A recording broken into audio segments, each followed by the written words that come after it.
हम लोग स्टार्ट कर रहे हैं बीएनएसएस। बीएनएसएस को अगर इतिहास देखोगे तो भारतीय नागरिक सुरक्षा संहिता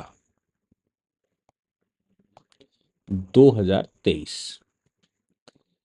ऐसा नहीं है कि हम पहली बार नागरिक सुरक्षा की बात कर रहे हैं।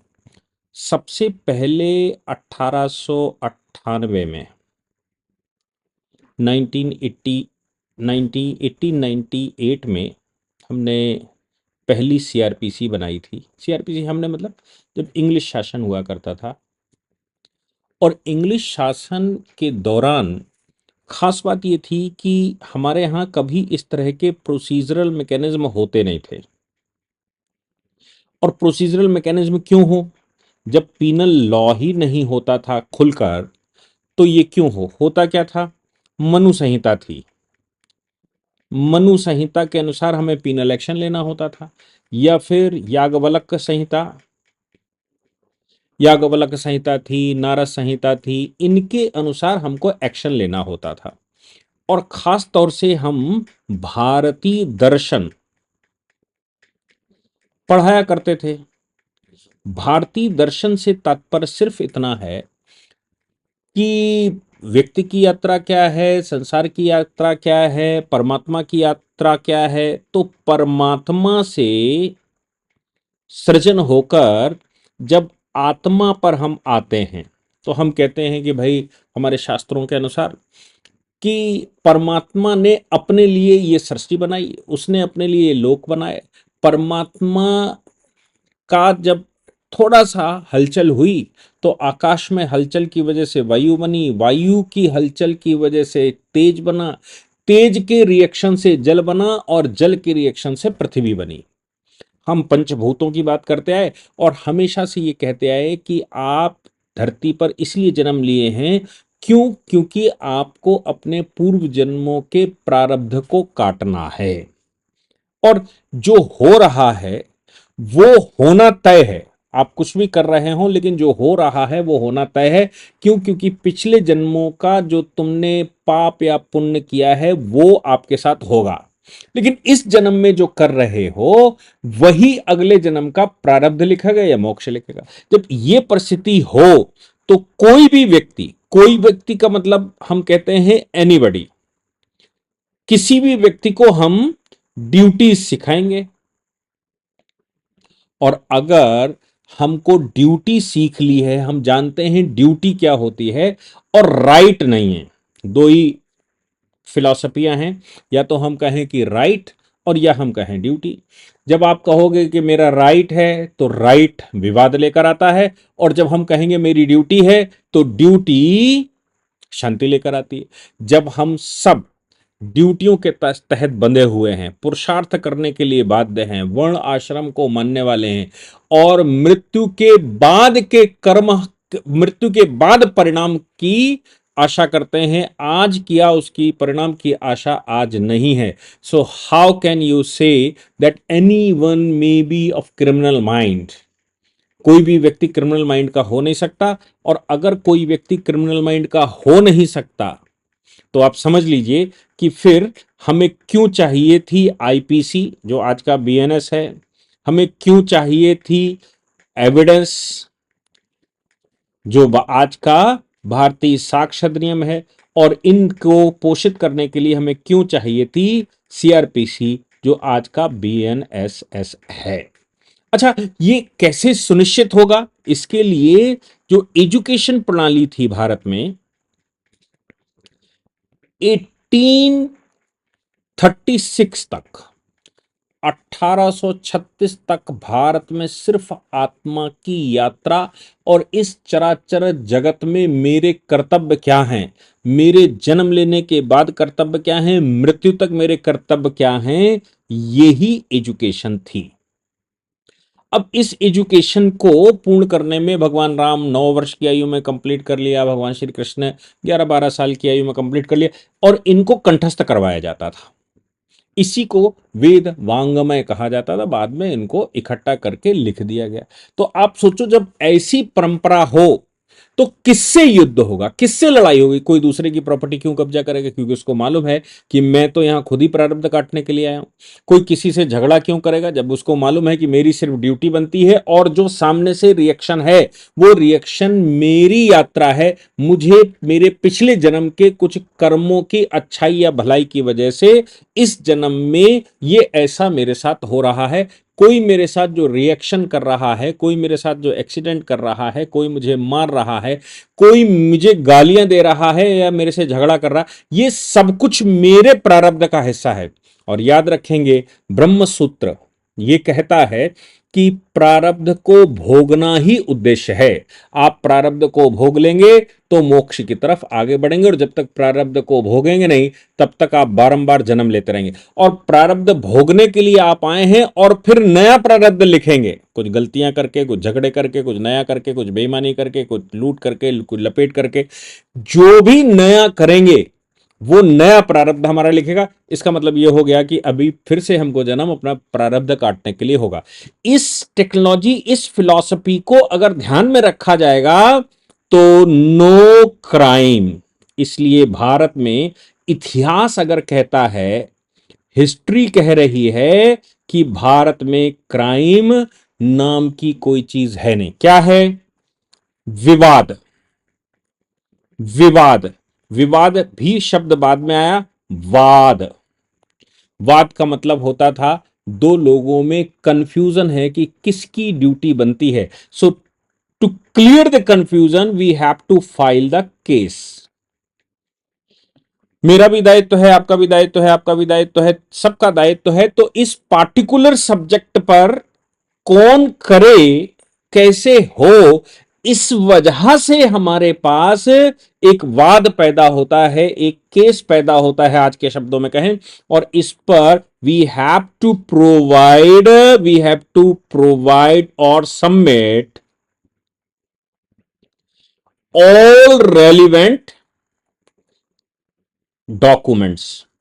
हम इसमें सभी रेलिवेंट डॉक्यूमेंट सबमिट कर देंगे, और उसके बाद डिसीजन हो जाएगा। और उस डिसीजन, चूंकि मुझे मालूम है कि जो मैं कर रहा हूं या जो सामने वाला कर रहा है उसमें किसी प्रकार का मेरा इंटरेस्ट है ही नहीं, क्योंकि मैं तो अपने प्रारब्ध को भोगने के लिए आया हूं। दैट इज वाई उस डिसीजन को मैं मान लूंगा, ना अपील ना दलील। क्योंकि जो हमारे बीच में वाद था वो विवाद के रूप में आजकल कहा जाता है, उस समय विवाद नहीं हुआ करता था। इसके लिए हमने न्याय संहिता लिखी। इसको हम न्याय दर्शन कहा करते थे, और न्याय दर्शन के 16 पदार्थ हुआ करते थे। और उसके अनुसार हम प्रमाण, साक्ष्य, प्रत्यक्ष और अनुमान प्रमाण और शब्द प्रमाण, इनका सहारा लेते हुए डिसाइड कर लेते थे कि आखिर सही क्या है। मुझे अगर यह एहसास हो जाए कि सही क्या है, और मैं जानता हूं मैं प्रारब्ध काटने के लिए आया हूं, मैं प्रारब्ध भोगने के लिए ही आया हूं, तो किस बात का विवाद है, किससे विवाद है, क्यों विवाद? ये कोई विवाद हो ही नहीं सकता अगर हम प्रारब्ध भोगने के लिए आए हैं। और ये तो तय है, जो दिस मुख वही विवदाना, जिसने भोजन दिया है वही, जिसने मुंह दिया है वो भोजन भी देगा, जिसने पेट दिया है वो भोजन भी देगा। ऐसा भारतीय परंपरा मानकर चलती है। लेकिन इंग्लिश जब भारत में आए, इससे पहले मुगल जब भारत में आए, तो मुगलों की खास बात ये थी, या मुसलमानों की खास बात ये थी कि वो हमारी यूनिवर्सिटियों को जला तो पाए, लेकिन वांग्मय को खत्म नहीं कर पाए। वांग्मय जीवित रहा। वांग्मय मतलब लोगों को याद रहा, कंठस्थ रहा कि हमारी टेक्नोलॉजी क्या है और हम क्यों आए हैं, हमारा जन्म क्यों हो रहा है। इन सब के बीच में मुगलों ने इतना नुकसान नहीं कर पाए। इंग्लिश ने क्या किया कि जब न्यू एजुकेशन पॉलिसी मैकाले लेकर आया 1836 में, नई एजुकेशन पॉलिसी ने अब राइट सिखा दिए, हमको बताया कि मेरे ये राइट्स हैं। और जैसे ही जैसे राइट डेवलप होना शुरू हुए, समाज में विवाद होना स्वाभाविक था। जैसे जैसे अत्याचार राइट के साथ शुरू हुए कि मेरा अधिकार है और तुम्हारा कर्तव्य है, तो मुझे मेरे अधिकार ज्यादा और दूसरे के कर्तव्य ज्यादा याद आने लगे, मुझे मेरे कर्तव्य भूल गया, मैं मेरे राइट याद करने लगा और दूसरे के कर्तव्य याद करने लगा कि ये तुम्हारी ड्यूटी है, ये तुमको करना है, मुझे क्या करना है ये मैं भूल गया। और परिणाम निकला कि विवाद होना स्वाभाविक था। इसलिए मैकाले ने ही, जिसने नई एजुकेशन पॉलिसी लेकर आया था, मैकाले ने ही 1834 में ही आईपीसी लिख दी थी। 1858 में आईपीसी को पास किया, 1862 में इसको इंप्लीमेंट किया। अब केवल इंडियन पिनल कोड राइट बता रहा था ये करना क्राइम है, राज्य कह रहा है ये करोगे तो अपराध है, ये ऐसा करोगे तो अपराध है। अब हमें अपराध बोध होने लगा, अधिकार बोध होने लगा, और जैसे जैसे अपराध और अधिकार बोध होने लगा, विवाद होना स्वाभाविक था। अंग्रेज स्वयं भी हमले करके लूट खसोड़ करते थे, इसलिए वो पूरी व्यवस्था भंग हुई। और वो पूरी व्यवस्था भंग होने के साथ आईपीसी, फिर एविडेंस, और कोर्ट कैसे करेगा, कोर्ट में क्या होगा, क्योंकि किसी को किसी पर विश्वास नहीं। पहले तो हम न्याय दर्शन में भाई किसी को एक निर्णायक भूमिका में बिठाया, वो निर्णय कर देगा, जो निर्णय कर देगा हम सब मान लेते हैं क्योंकि वो भी सात्विक व्यक्ति। लेकिन जब सब बेईमान बैठेंगे तो एविडेंस एक्ट को भी डेवलप करना पड़ेगा, भैया हर बात का प्रमाण दो। और दूसरा है कि आपको कोर्ट का प्रोसीजर भी तय करना पड़ेगा कि कैसे कोर्ट तो बेईमानी नहीं कर रहा, कोर्ट तो अपॉर्चुनिटी गलत नहीं दे रहा, कोर्ट तो कहीं सही गलत रास्ते पे नहीं चल रहा। तो हमने सीआरपीसी भी बनाकर रखी। ये तीनों कानून अंग्रेजों के द्वारा पहले कानूनों में जाने जाते हैं जो उन्होंने भारत को दिए। इसके साथ पुलिस एक्ट भी उन्होंने उसी समय दिया, 1860। और पुलिस एक्ट इसलिए दिया था क्योंकि अब उनको अपनी बात जबरदस्ती मनवानी थी, आपको अपराधी घोषित करना था, तो जबरदस्ती मनवाने के लिए फिर उनको पुलिस की भी जरूरत थी। हमारे देश में कभी पुलिस नहीं हुआ करती थी, सहयोगी के नाते सेवक हुआ करते थे, उन सेवकों के माध्यम से हम सब काम चलाते थे। हमने 1969 में लॉ कमीशन ने, वैसे भी आप अगर लॉ कमीशन की वेबसाइट पर जाएंगे तो लॉ कमीशन की वेबसाइट पर आपको ये चीज़ मिल जाएगी कि वो हर वर्ष लगभग रिकमेंडेशन करते हैं कि एविडेंस में क्या परिवर्तन चाहिए, सीआरपीसी में क्या परिवर्तन चाहिए, इंडियन पिनल कोड में क्या परिवर्तन चाहिए, या किसी भी कानून में क्या संशोधनों की आवश्यकता है। उसका कारण है कि वो सुप्रीम कोर्ट के जजमेंटों को, हाई कोर्ट के जजमेंटों को लगातार फॉलो करते हैं, और फॉलो करने के साथ वो सरकार को रिकमेंड करते हैं कि इस समय क्या होना चाहिए। लॉ कमीशन ने 1969 में एक रिकमेंडेशन की। उस रिकमेंडेशन का नतीजा निकला कि 1972 में नई सीआरपीसी पास हो गई। यानी कि जो अभी बीएनएसएस ने सीआरपीसी रिप्लेस की है, ऐसा नहीं है वो अंग्रेजों वाली रिप्लेस हुई हो, वो पॉलिटिकल स्टंट हो सकता है, लेकिन ये सीआरपीसी 1992 की रिप्लेस हुई है जो 1974 में लागू हुई थी। 1974 में ये इन्फोर्समेंट में आई थी नई सीआरपीसी, और जिसको हम अभी तक पढ़ रहे थे। इस नई सीआरपीसी को 2023 में रिप्लेस कर गई बीएनएसएस। अब हमें बीएनएसएस पर अध्ययन करना है कि आखिर बीएनएसएस कैसे काम करती है। इतनी बात क्लियर है कि सीआरपीसी की यात्रा क्या है, बीएनएसएस की यात्रा क्या है, और इस यात्रा का परिणाम क्या है। हम लोग नए चैप्टर पर अब आ रहे हैं। हकीकत में अब हम एनालिसिस करने जा रहे हैं सीआरपीसी को हटाकर बीएनएसएस कैसे काम करती है। उसके लेक्चर्स, मुझे लगता है कि आपको अगर किसी को भी पुराने सीआरपीसी पढ़नी है 1973 की, तो उस सीआरपीसी के लिए लेक्चर्स पुराने वाले हैं, उन पर जाना चाहिए। अब हम प्योरली पुरानी सीआरपीसी की बहुत कम यहाँ पर चर्चा करेंगे। हम सीधा, चूंकि अब आपकी प्रैक्टिस में वही आना है, वही आपको पढ़ना है, and you have to learn. आपको वो बार बार बार बार सुनकर कंठस्थ करना पड़ेगा सेक्शंस के नाम, क्योंकि ये बड़ा मुश्किल काम है। लेकिन जो लोग नए पढ़ रहे हैं, पहली बार पढ़ रहे हैं, कंपटीशन की नई तैयारी कर रहे हैं, उनके लिए तो आसान है। लेकिन जो पहले से कंपटीशन की तैयारियां कर रहे हैं और उन्होंने सब याद करके रखा है, उनके लिए थोड़ा कठिन काम है। ये ट्रांजिशन टाइम है। ट्रांजिशन मतलब वो पुरानी वाली IPC, CrPC, evidence, police act सब याद किया हुआ था। अभी क्या है कि अब सब नए सिरे से करना है, तो उनके सेक्शंस बदल गए हैं, उनके चैप्टर्स बदल गए हैं, उनका सिस्टम बदल गया है।